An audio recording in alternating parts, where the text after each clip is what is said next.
I better do the share. Gosh darn. All righty. Okay.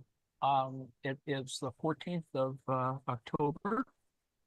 Welcome to This and That, more This and That. As I've been saying, we moved weekly marks to Sunday and at 3 p.m. and I promptly missed it, missed showing up to it, at least at the beginning on Sunday. Um, and now that I've got my sleep sort of moved back into place, we're going to be doing this and that with a variety of methodological things coming up. Although I may read occasionally from other items of fiction, even though I don't read much fiction. Anyway, I did try introducing Feyerabend a couple of days ago, and I didn't read it all completely, so I'll read that at the end. It's not a very long little portion of Against Method, an outline of an anarchistic theory of knowledge, which Paul Feyerabend was a philosopher of science. So we'll read that in a moment. It's not very long. As you can see, I wanted to comment that, the overlapping methods that I tend to use, or that I probably subscribe to more, even though I've introduced a couple of new things, like a six-sided or a semiotic square, a semiotic cube. Aside from that little bit of pedantry, I have some scientific methods to which I nod Marxist ideas. I have mentioned Thomas S. Kuhn before, and I suppose I'm a Kuhnian from the point of view of a sociology of science, or there are theories of place it in the community of scientists, a knowledge community in that particular sense. And there is a model that is Kuhnian. Some people don't like subscribing to it because it sort of overdetermines certain ideas about science and the progression of ideas, but it's still not a bad idea. And in fact, you could say that the so-called paradigm shift specified by Kuhn, T.S. Kuhn, Thomas S. Kuhn, is a punctuated equilibrium. And that's perhaps an outrageous claim, but I would assert that when you have a paradigm shift, as described by Kuhn in his book, The Structure of Scientific Revolutions, that's kind of what happens. And it doesn't mean that we lose Newtonian physics when we move to Einstein, but it does mean that the incommensurability of certain ideas, paradigmatic ideas, and its shift becomes important. And it moves or it shifts because of incommensurability, which is, one would assert, a kind of historical materialism. But anyway, that's a whole other story. So there are some people who try to meld the two, and so I came across a chapter in a book that describes this, in a book on theories of scientific method.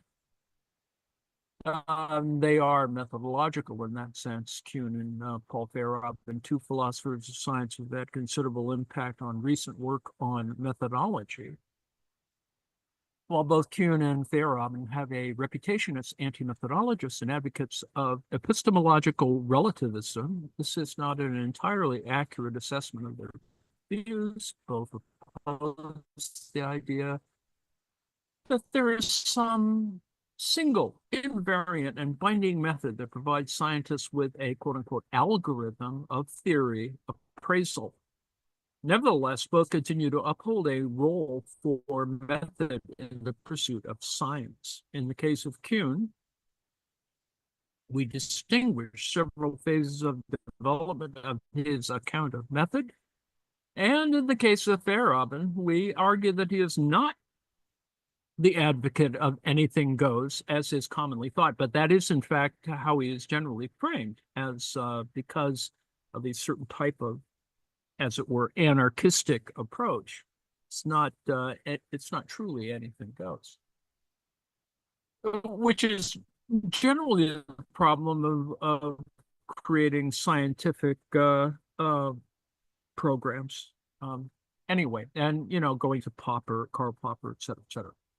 Kuhn and methodology. Kuhn's theory of method and the structure of scientific revolutions. Kuhn is best known for his model of scientific theory change, proposed in his influential and controversial book, Structure of Scientific Revolutions, first published in 1962, revised in 65 or 69 or whatever, and recanted or at least some people claim he's done that.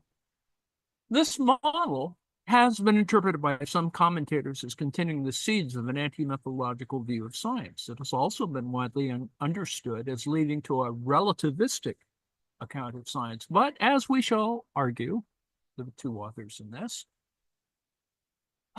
Kuhn had a sustained interest in the methodology of science, even if his view of the nature of scientific method broke with traditional thinking on the subject.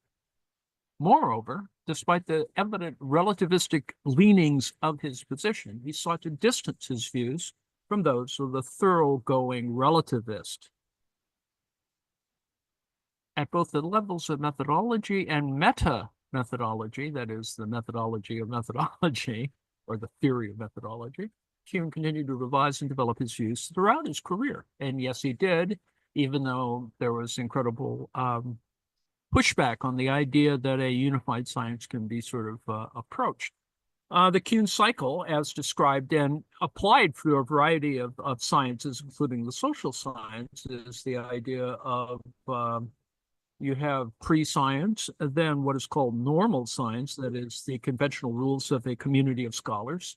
You have drift, a model drift, which shows that anomaly, the increasing incommensurability of certain ideas that are the ruling ideas of normal science. So normal science has the seeds of a revolution coming, and which emerge as and yes, it does appear to be like Marxism, doesn't it? A model crisis occurs because of increases in anomalies and incommensurability. And so that at some moment, not unlike the move from a Ptolemaic theory of the universe to a Copernican view of the universe, i.e. Galileo and, what's the center of our little solar system sort of problem, which is essentially still all about man, model crisis. And then what he asserts in a historical way, that is, Ptolemy to Copernicus, et cetera, paradigm change. So anyway, now the issue, of course, when you begin to see it in that there's some connection to Marxism and Marx and Engels, particularly Engels in science and we looked at this in Bellamy Foster, and I would hope that people have kind of remembered what that kind of means.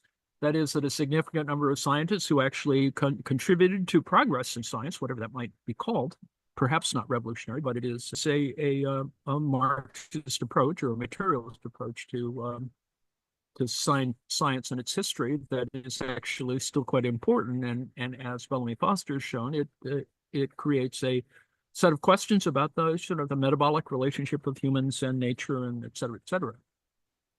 So there's an additional little article here. It's an interview by Daniel Finn at Jacobin with Helena Sheehan. And so it has a series of, brief questions, and it's worth looking at. What connection did Karl Marx and Friedrich Engels see between their own work and the developments in the natural sciences at the time?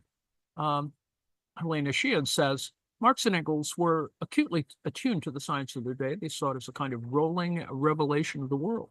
They were constantly writing to each other about various discoveries, which were coming very fast in the 19th century and what they meant. They were struck by three discoveries above all. One was the discovery of cellular structure, which they thought demonstrated the unity of the organic world.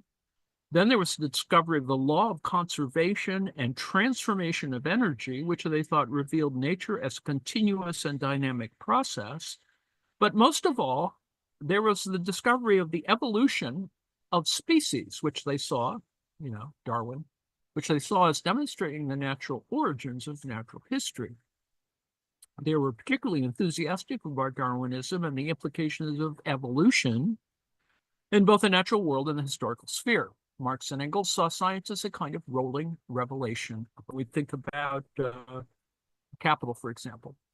This took place amid a massive shift in mood as the 19th century witnessed a general transition from seeing the world as a static and timeless order of nature, the mechanical model of nature, to viewing nature as more of a developmental and temporal process.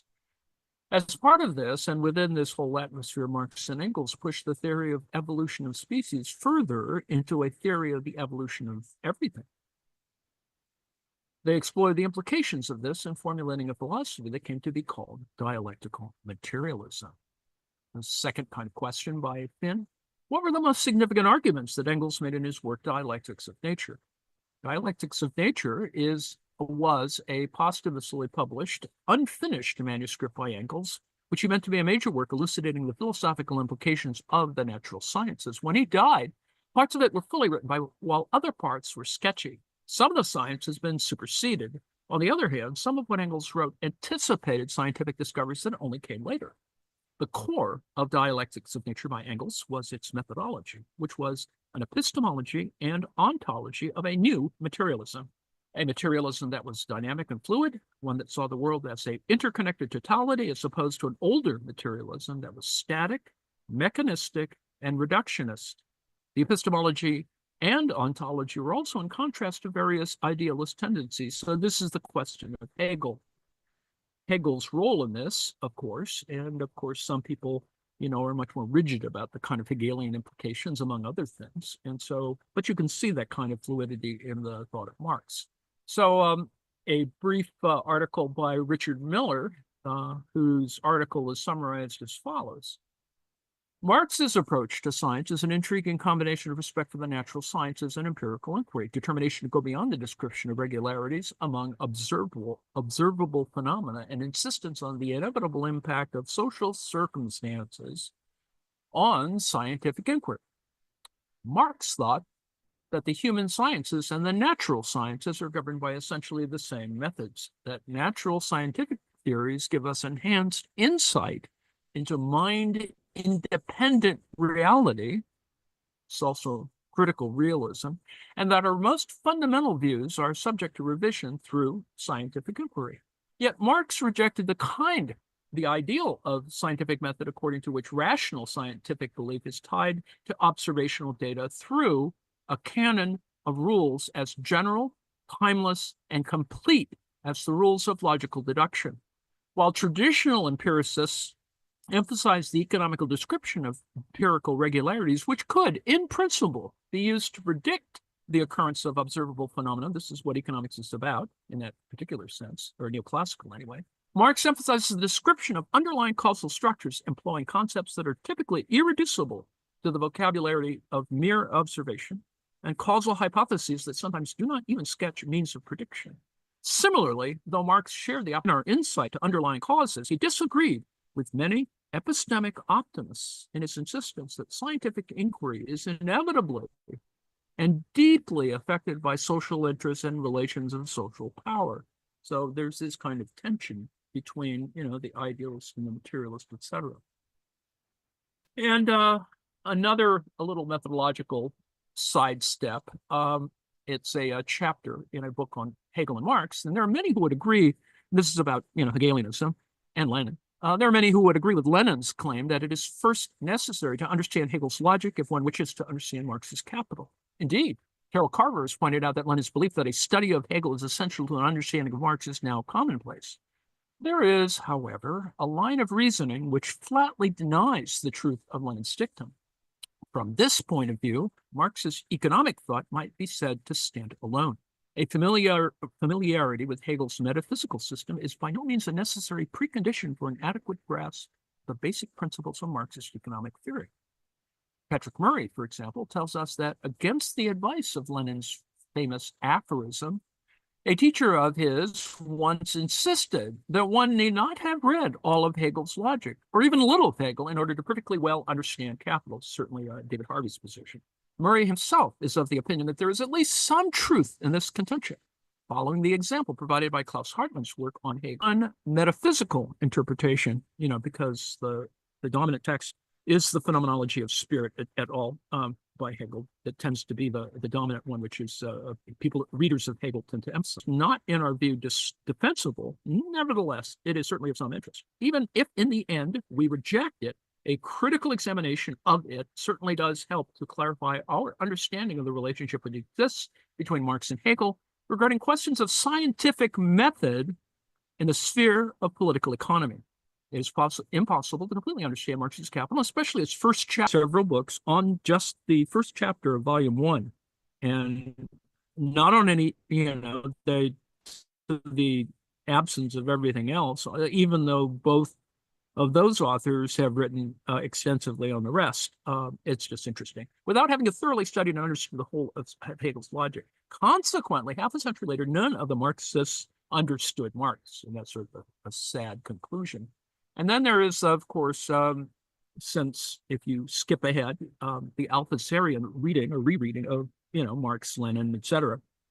And a little comment here on Nancy Hartsock and Neil Smith on Althusser's misreading of Marx's 1857 introduction. The distinction, this is the issue or the problem of the first chapter of the first volume. The distinction between the abstract and the concrete is central to Marx's explanation of the scientific method, yet it has been the source of much difficulty for Marxist theorists.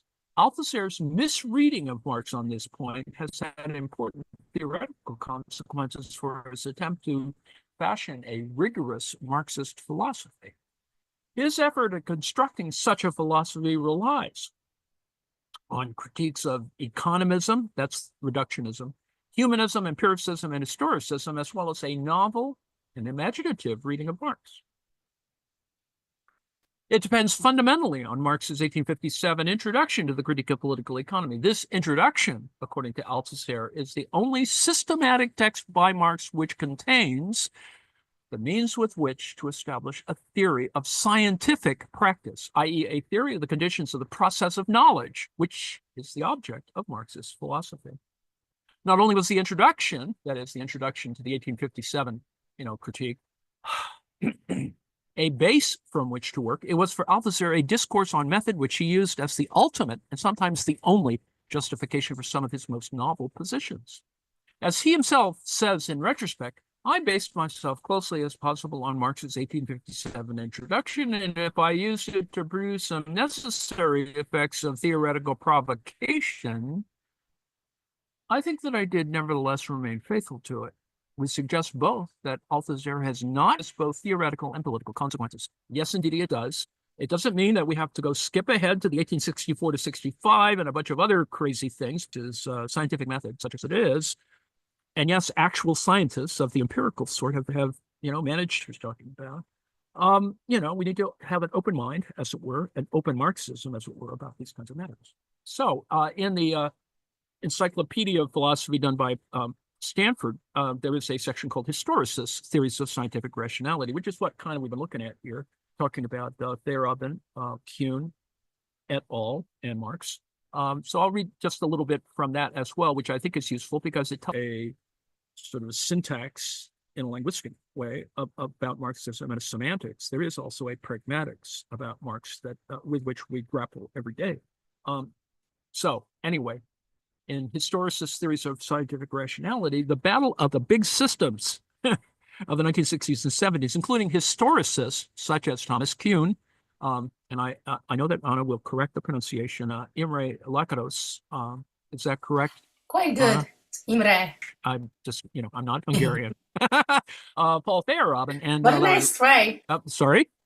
Nice try. Oh, thank you very much. Paul Feyerabend and Larry Loudon eventually gave way to a realist system and potential relativism of the historicist movement, now reinforced by new wave sociology of science. And there are a bunch of those folks. I mean, the 1990s featured the so-called science wars as philosophers attempted to defend truth, rationality, objectivity, and scientific progress and their own turf from the perceived threats called STS, which is technical school circles. And this is just before STEM, or as STEM becomes important. And other postmodern influences, if you want to consider sociology-inspired scientific influences. Since then, a group of interdisciplinary scholars. Historical and philosophical work can be brought together fruitfully, which is kind of what some of us just have done throughout our lives. Some of the sociological work had a postmodern cast, and so did contributions by some philosophers. For example, Richard Rorty's Romantism rejected correspondence theories of truth, which is a BFD for certain social scientists, and a related idea that we humans have some naturalized theological obligation faithfully to represent metaphysical nature with our science. He spoke suggestively but vaguely of major transformations in the sciences or anywhere else in culture, such as that achieved by Galileo as the invention of a new quote-unquote vocabulary that worked well enough for certain purposes to catch on, but not as new truths established by logical reasoning. As for rationality itself, it is a matter of maintaining an honest air. On a pragmatist view, rationality is not the exercise of a faculty called reason, a faculty which stands in some determinate relation to reality, nor is it the use of a method. It is simply a matter of being open and curious, and of relying on persuasion rather than force. So even in this one little two-sentence fragment, we see the implications for rhetoric, among other things, and more problematic relative to science. So anyway, so rationality is not the key to scientific success, and it has much to do with rhetoric as with logic. Pragmatists, he said, prefer to speak of the success or failure of problem-solving efforts rather than rationality or irrationality. So the question that Feyerabend sometimes is identified with is whether we give up rationality, or that if we accept or determine our actions by irrationality, do we totally, in the spirit of anything goes, give up on rationality? This is the last paragraph, don't worry. A view sometimes ascribed to Rorty's hero Dewey is that rationality is not a priori.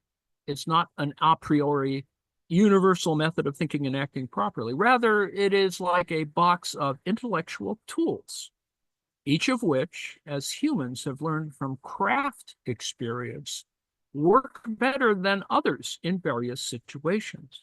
The result being what might be called a teleonormative conception of rationality. So, there's a lot to unpack there, and I leave it to you to work through that. Historical epistemology faces a variety of criticism, including some inherited from the battle of the big systems, whether rationality and objectivity can be locally preserved during major transformations, and how to have a thoroughgoing historicity, including historical relativity, without full-blown relativism. Generalization problems still lurk at the mesoscale of historical epistemology. Some critics question whether historical epistemology is anything new, sometimes complaining that it just revives traditional history of ideas. Some would question its neo-Kantian underpinnings. You see, there you can sort of move off into certain Romer, sort of the Romer regions, so to speak. For example, how can we really identify and individuate the categories employed by scholars such as Hacking and Daston? Skeptics ask, what difference or philosophy of science? Is it more than a faddish relabeling of work already well underway? Are new historical and philosophical methods required to conduct such a study? Given its different strands, is it coherent as a movement? Various adherents disagree on what it includes and even what to call it, though Daston declares that Hacking's work provided much of her original inspiration. Meta-epistemology.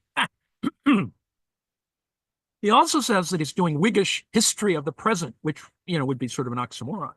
Scholars such as Nersessian and ABC, that is Anderson, Barker, and Chen, and Wren, rely heavily on recent work in cognitive science, whereas, and this is an interesting statement,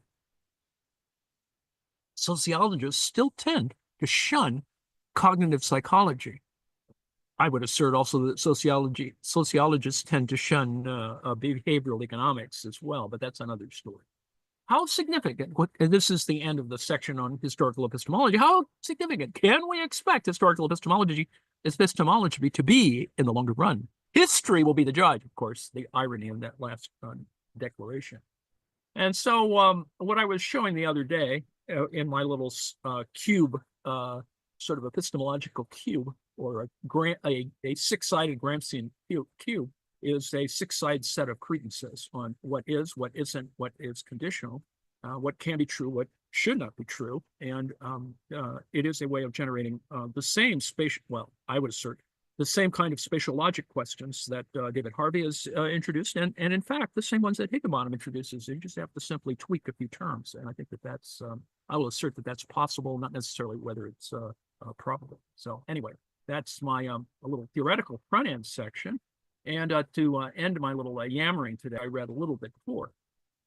I didn't read the whole thing, so you get the whole thing all at once. Modern astronomy started with the attempt of Copernicus to adapt the old ideas of Philolaus to the needs of astronomical predictions. He was a muddle-headed Pythagorean, as we've seen, and the consequences of his doctrine were called incredibly ridiculous by a professional astronomer such as Ptolemy. Even Galileo had the much improved Copernican version of Philolaus before him, says, "There's no limit to my astonishment when I reflect that Aristarchus and Copernicus were able to make reason to conquer sense, that in defiance of the latter, the former became mistress of their belief." Sense here refers to the experiences which Aristotle and others had used to show that the earth must be at rest. The reason which Copernicus allows, combined with the equally mystical faith, mystical from the point of view of today's rationalists, in the fundamental character of circular motion. I have shown that modern astronomy and modern dynamics could not have advanced without this unscientific use of antediluvian ideas. So essentially what we're talking about is, where's the center of the universe? What revolves around what? And, we went through centuries of this little proposition, and people got in trouble. People got burnt at the stake. Other kinds of things happened. Well, astronomy profited from Pythagoreanism and from the herbalism, from the psychology, the metaphysics, the physiology of witches, midwives, cunning men, wandering druggists. It is well known that 16th and 17th century medicine, while theoretically hypertrophic, was quite helpless in the face of disease, and stayed that way for a long time after the quote-unquote scientific revolution. Innovators such as Paracelsus fell back on the earlier ideas and improved medicine. Everywhere science is enriched by unscientific methods and unscientific results, while procedures which have often been regarded as essential parts of science are quietly suspended or circumvented. Recall that in 2020, the proposition by the former president of bleach and lights up your rear end. The process is not restricted to the early history of modern science. It's not merely a consequence of the primitive state of the sciences of the 16th and 17th centuries. Even today, science can and does profit from an admixture of unscientific ingredients. An example which was discussed above in Chapter 4 is the revival of traditional medicine in communist China. When the communists in the 50s forced hospitals and medical schools to teach the ideas and the methods contained in the Yellow Emperor's textbook of internal medicine and to use them in the treatment of patients, many Western experts, among them Eccles, one of the Popperian knights, as in Karl Popper, were aghast and predicted the downfall of Chinese medicine. What happened was the exact opposite. Acupuncture, moxibustion, pulse diagnosis have led to new insights, new methods of treatment, new problems, both for the Western and for the Chinese physician. And those who do not like to see the state meddling in scientific matters should remember that the sizable chauvinism of science, for most scientists, the slogan freedom for science means the freedom to indoctrinate not only those who have joined them, but the rest of society as well. Of course, not every mixture of scientific and non-scientific elements is successful. Example, Lysenko. But science is not always successful either. If mixtures are to be avoided because they occasionally misfire, then pure science, if there is such a thing, must be avoided as well. It is not the interference of the state that is objectionable in the Lysenko case, but the totalitarian interference that kills the opponent instead of letting him go his own way. And that's the Stalin thing. Combining this observation with the insight that science has no special method, we arrive at the result that the separation of science and non-science is not only artificial, but also detrimental to the advancement of knowledge. If we want to understand nature, if we want to master our physical surroundings, then we must use all ideas, all methods, and not just a small selection of them. The assertion, however, is that there is no knowledge outside science, extra scientiam nulla salus, is nothing but another and most convenient fairy tale. or, ars seque scientia nihil est, whatever. Art without science is nothing. Primitive tribes have more detailed classifications of animals and plants than contemporary scientific zoology and botany. They know remedies whose effectiveness astounds physicians. While the pharmaceutical industry already smells here a new source of income, and of course, remember opium, heroin, cocaine et al. They have means of influencing their fellow men when science for a long time regarded as non-existent, that is voodoo. They solve difficult problems in ways which are not quite understood, that is the building of the pyramids, Polynesian travels, etc. There existed a highly developed and internationally known astronomy in the Old Stone Age. This astronomy was factually adequate as well as emotionally satisfying. It solved both physical and social problems. One cannot say the same about modern astronomy, and was tested in very simple and ingenious ways, that is, stone observatories in England and in the South Pacific, astronomical schools in Polynesia. For more detailed and treatment and references concerning all these assertions, see my Einführung in die Naturalphilosophie, Domestication of Animals. The invention of rotating agriculture and new types of plants were bred and kept pure by careful avoidance of cross-fertilization. We have chemical inventions. We have a most amazing art that can compare with the best achievements of the present. True, there are no collective excursions to the moon, but single individuals disregarding great dangers to their soul and their sanity rose from sphere to sphere to sphere until they finally faced God himself in all his splendor, while others change into animals and back into humans again. At all times, man approached his surroundings with wide open senses and a fertile intelligence. At all times, he made incredible discoveries. At all times, we can learn from his ideas. Modern science, on the other hand, is not at all as difficult and as perfect as scientific propaganda wants us to believe. A subject such as medicine or physics or biology appears difficult only because it's taught badly, because the standard instructions are full of redundant material, and because they start too late in life. During the Second World War, where the American Army needed physicians within a very short time, it was suddenly possible to reduce medical instruction to half a year. That is, the corresponding instruction manuals have disappeared long ago, however. Science may be simplified during the war. In peacetime, the prestige of science demands greater complication. And how often does it not happen that the proud and conceited judgment of an expert is put in its proper place by a layman? And numerous inventors built impossible machines. Lawyers show again and again that an expert does not know what he is talking about. Scientists, especially physicians, frequently come to different results, so that it's up to the relatives of the sick person or the inhabitants of a certain area to decide by vote about the procedure to be adopted. How often is science improved and turned into new directions by non-scientific influence? Free society to either accept the chauvinism of science without contradiction or to overcome it by the counterforce of public action. Public action was used against science by the communists in China in the 1950s, and it was used in circumstances by some opponents of evolution in California in the 1970s. Let us follow their example, and let us free society from the strangling hold of an ideological petrified science, just as our ancestors freed us from the strangling hold of the one true religion. The way towards this aim is clear. A science that insists on possessing the only correct method and the only acceptable results is ideology, and must be separated from the state, and especially from the process of education.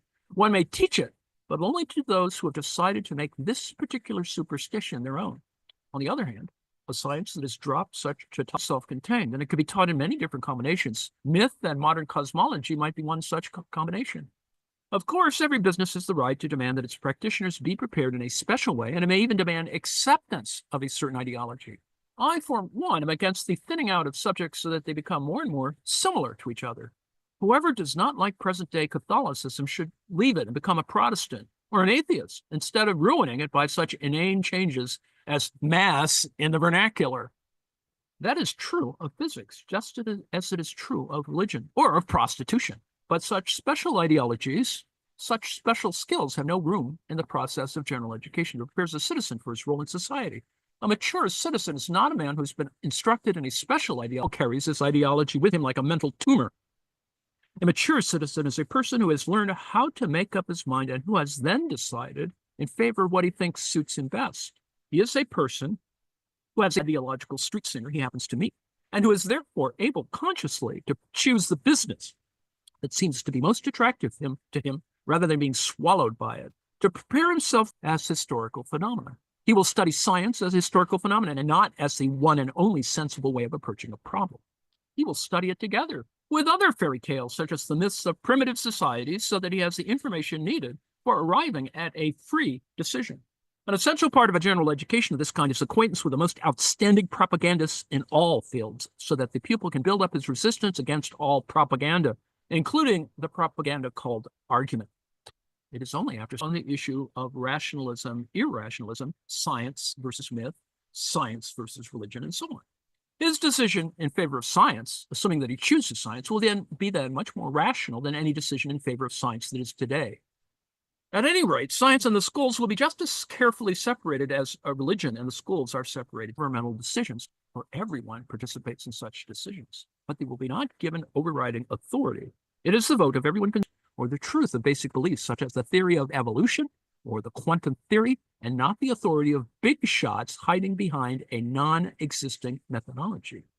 There is no need to fear that such a way of arranging society will lead to undesirable results. Science itself uses the method of ballot, discussion, vote, although without a clear grasp of its mechanism, and in a heavily biased way.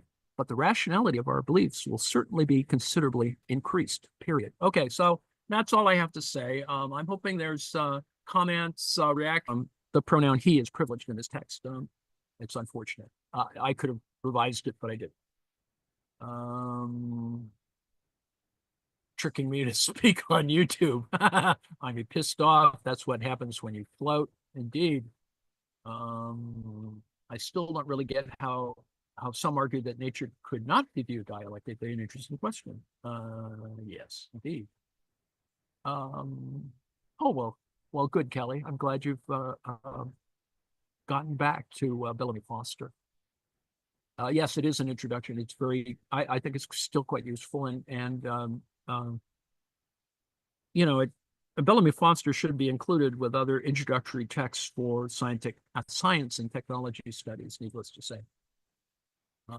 And thank you, Nancy. Columbus was a Jew. That's also an interesting bit of revisionist history in a variety of ways.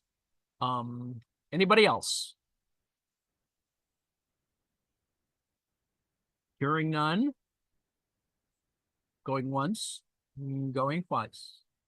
I will turn the well, I don't get to turn. I think Joe gets to turn the